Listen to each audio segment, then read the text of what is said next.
Защо вторият съществен народен празник се пада на 25 март? Доста случайна дата. Не е край, не е начало, не е изреда на нещо. Известно е с името Благовещение или народното му наименование Благовец. Блага вест, нещо сладко. И къде е логиката нещо сладко да бъде точно на 25 март? Подобно на много от празниците ни, и този е приобщен към църковните. Затова и има изместване на дата. 1 април по българския календар съвпада с 23 март, по съвременния. Достатъчно близо, че да бъде истинската дата, на която да се празнува. Тя би трябвало да е началото на пролетното равноденствие, което 40 години насам не е съвпадало с 23 март.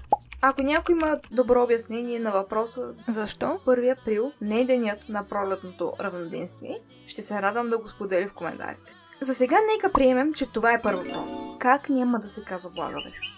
Идва топлото, слънчевото време. Растовиците са тук. Куковицата предвещава на хората, че започва топлите сезони.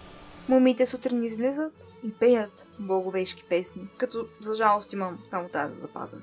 А обичаите са свързани с новия етап. Първо, гонене на влечугите и бълхите, точно преди да са се установили в къщите на хората. Това е последният ден, в който могат да ги изгонят, докато са още слаби.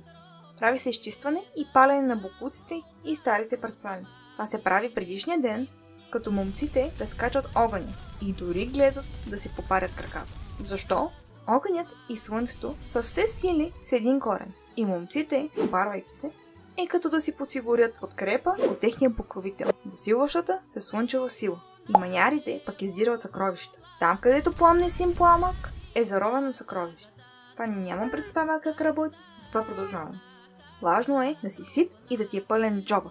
Както казах, слънцето нараства, а негови аналози са пълното и тежко. За да може човек да е в синхрон с природата, и той трябва да е пълен. Както с храна, така и с пари. А пък тези двете са си полезни по принцип. Пускат се пчелите навън. Благовец, благо, сладко, сладък мед. Но освен меда се засаждат овощни дръвчета, защото се смята, че плодовете им ще са по-сладки. Последното поверие е, че райните зарастват по-бързо и затова продължват ушите на момичетата. Не знам как точно работи това, дали е вярно, може и да има общо с по-топлото време. Отново, ако някой има обяснение, може да сподели.